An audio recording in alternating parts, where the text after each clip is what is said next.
Nothing is creepier than bringing old scary myths to life on the big screen. Why? Because it has a little bit of realism to it. You know those crazy stories your grandmother used to tell about monsters and ghosts? Well, movie makers took those and turned them into nightmares. In this video, we'll take a look at 16 of the scariest mythological creatures in horror movies from over the years. So grab your blanket and hide, because it's about to get ugly. Let's begin. Now, just before we go into the video, we do have a small request. If you like our content, please support us by subscribing to the channel. It's a small click for you, but for us it means a lot. Thank you very much. Now, let's actually begin.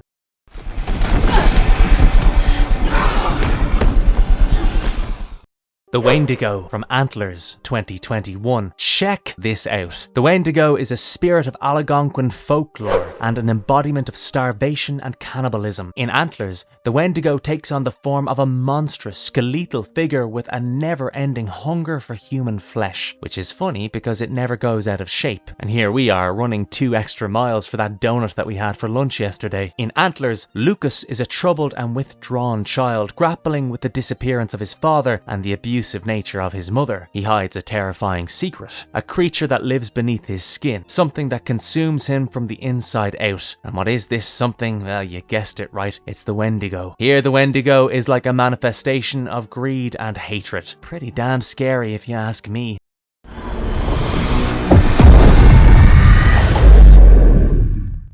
Cthulhu from Underwater 2020. When talking about mythological creatures, you simply can't keep H.P. Lovecraft out of the equation. I'm sure you guys must have seen this giant ancient god somewhere. Well, his horror masterpiece, The Call of Cthulhu, brought the tentacled monster giant known as Cthulhu to life. Cthulhu is an ancient, slumbering being of immense power, usually residing in the depths of the Pacific Ocean. Cthulhu is like the ultimate cosmic horror, a force beyond human comprehension, capable of driving mortals insane with its very presence. Yeah, you heard that right. If you see him, you go crazy straight away. Cthulhu's most recent appearance was in a claustrophobic sci-fi horror, Underwater. Kristen Stewart is in a desperate struggle to survive after a catastrophic earthquake destroys their underwater research facility. And that is when a horrifying, vaguely Cthulhu-like monster shows up. And while it's not a direct adaptation of Lovecraft's work per se, the design draws heavily from the original description,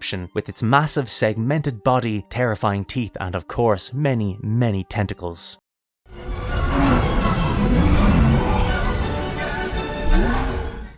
Trolls from Troll Hunter 2010. In Norwegian folklore, trolls are fearsome, mischievous things commonly associated with the wilderness and the mountains. They are typically depicted as grotesque humanoid beings with decent strength and a penchant for mischief. Oh, and in some cases, a fear of sunlight, much like vampires. They are often said to guard treasures and befriend those who respect them, but they can also be dangerous and unpredictable. In Troll Hunter, these trolls are monstrous beings with an insatiable appetite for humans, just like the Wendigo. And since it's a found footage style movie, Trolls almost looks very real, and the trolls are pretty disgusting. It's a damn good movie, so you can check it out on your weekend.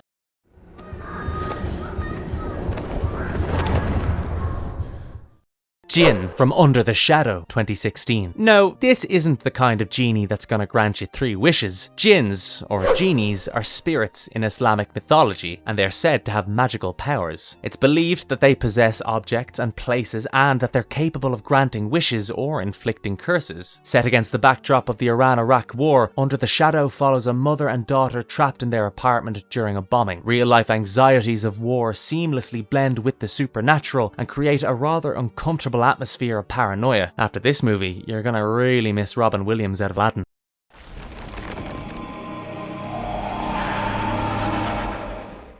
Jotun. Motor from The Ritual. Jotun, or giants, are ancient beings in Norse mythology. They're tall and usually found in the wilderness or in mountains. They're known for their immense strength, their primal nature, and their ability to shapeshift. In The Ritual, Jotun is referred to as Motor, and let me tell you, it's absolutely massive in size. In The Ritual, a group of friends goes on a hiking trip to the Swedish wilderness only to be hunted by the terrifying Jotun. It's a survival horror movie, and it does a damn good job of giving the shivers down your spine. Jotun's depiction is also quite scary, just like the Wendigo. Why don't you check that movie out tonight? I bet you won't go camping for some time after that.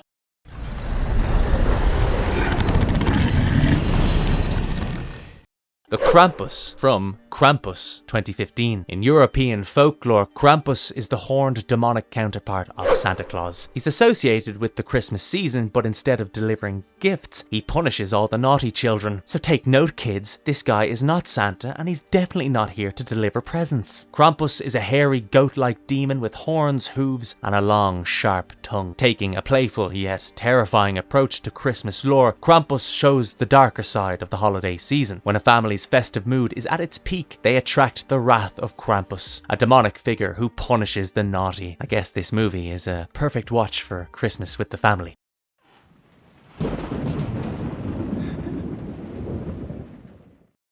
Sheba from The Conjuring 2013. Sheba Sherman, the infamous witch from The Conjuring, is a fictionalized figure based on a real-life accused witch from colonial Rhode Island. The Conjuring portrays her as a ghost who haunts the Perron family, causing terrifying events. Sheba's true nature is that of a being who was once a human, a real-life woman in fact, but who has become since corrupted by dark forces. She's driven by a thirst for revenge and a desire to spread fear and misery. I'm sure many of us have seen The Conjuring, and if you haven't, you've been living under a rock. This classic haunted house film follows paranormal investigators Ed and Lorraine Warren as they investigate a farmhouse plagued by dark entities. Spoiler alert, The Conjuring is filled with jump scares. But the good thing is, it was enjoyed by audiences all around the world, and soon many sequels followed over the years.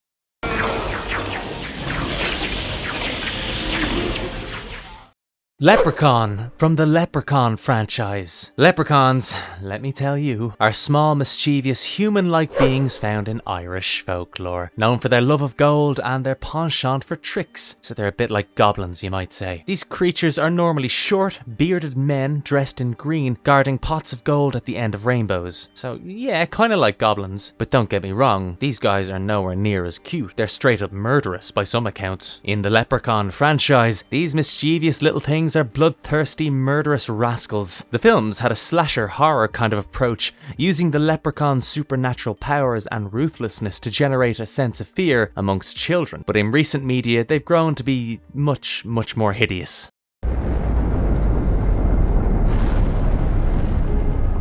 Aisha Kandisha from Kandisha 2020. Aisha Kandisha is a legendary ghost in Moroccan folklore, known as a succubus or demon who preys on men. She's often portrayed as a beautiful woman with the legs of a donkey and associated with vengeance, sometimes sexual attraction too. How stupid though do you have to be to fall for a woman with hooves? Speaking on the movie Kandisha, it's a modern take on the myth of Aisha Kandisha, also referred to as Aisha Kandisha. A group of friends summon the demonic spirit of Kandisha and face the consequences thereafter. Classic. When will people learn to stop messing around with Ouija boards?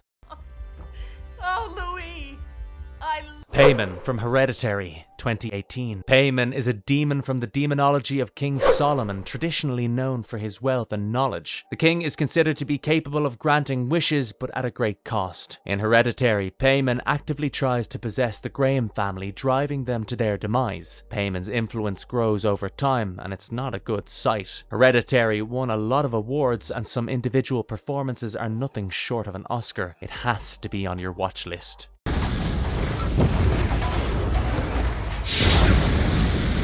Headless Horseman from Sleepy Hollow 1999. The Headless Horseman is an iconic figure in American folklore from the legend of Sleepy Hollow. And yes, you guessed it, the Headless Horseman is a guy who is headless and rides his horse as such. But the catch is that he carries his own decapitated head in his hands. Now if that's not badass, then I don't know what is. Inspired by Washington Irving's short story Sleepy Hollow was released in 1999, featuring Johnny Depp as a timid police constable investigating a series of gruesome murders in Sleepy Hollow. You could say that Sleepy Hollow is basically a cult classic at this point. I mean, who doesn't want to see a headless horse rider and Johnny Depp in the same movie? Buul from Sinister 2012. Buul, the supernatural entity from Sinister, is a fictionalized demon, a boogeyman who haunts families and murders their children. He's said to be driven by a desire to spread evil and capture the souls of innocent children. Now, a very fun fact about Sinister is that it's stated as the scariest movie ever by science. The study was done by recording the heart rates of certain individuals. This found footage horror film follows a true crime writer who discovers a series series of home videos depicting brutal murders. And as that writer digs deeper into the case, he uncovers a terrifying secret connected to a malevolent entity. And you guessed it right again, it's Buul. There's something very unsettling about Buul though. He's almost like a normal man except for that freaky head. I'm getting chills just thinking about him.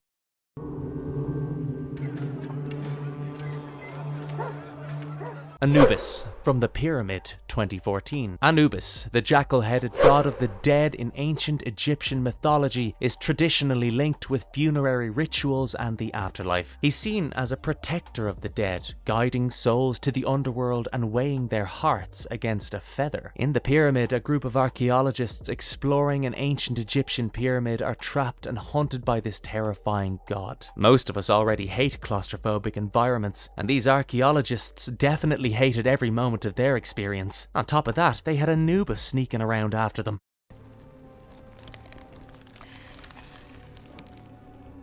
Dark Fairies from The Hollow, 2015. Fairies are not all about enchantment and magic. They are small and they have wings with a liking for mischief and a love of nature, but those aren't the ones we're talking about. Because in The Hollow, the fairies were neither lovely nor mischievous. They were just straight up agents of death, wreaking havoc over a small village. The Hollow is about a family who moves to a remote village and discovers a dark secret buried beneath the surface. In classic Irish folklore, the dark fairies looked absolutely hideous. Nothing like the cute little fairies we've seen in cartoons. So if you've got kids, make sure they don't find out that there's in fact two kinds of fairies, because they're definitely not gonna like the second one.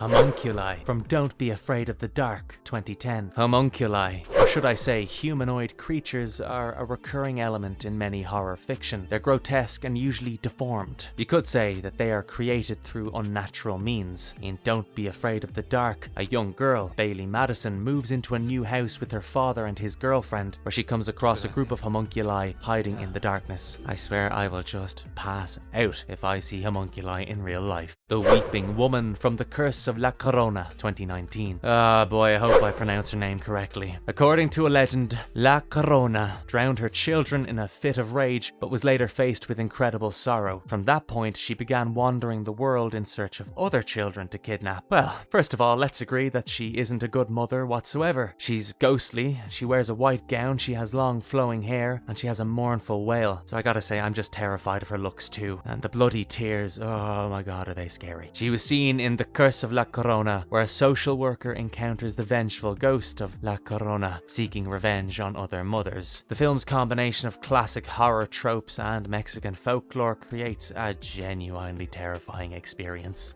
Marvelous verdict. In my opinion, mythological creatures are completely the best as subjects for horror movies, because they have that little bit of history or legend or humanity involved with them. Take Wendigo or La Llorona for example. Both of them have a backstory, and I think it really makes a difference when it comes to the overall storytelling within the movie. So tell us your opinions about mythological creatures. Are there any movies that feature some of your favorite ones? Let us know in the comments down below. And if you liked our content, of course, don't forget to leave a like and subscribe to us if you haven't done so already. But otherwise, have a good one and be safe. Thanks everyone.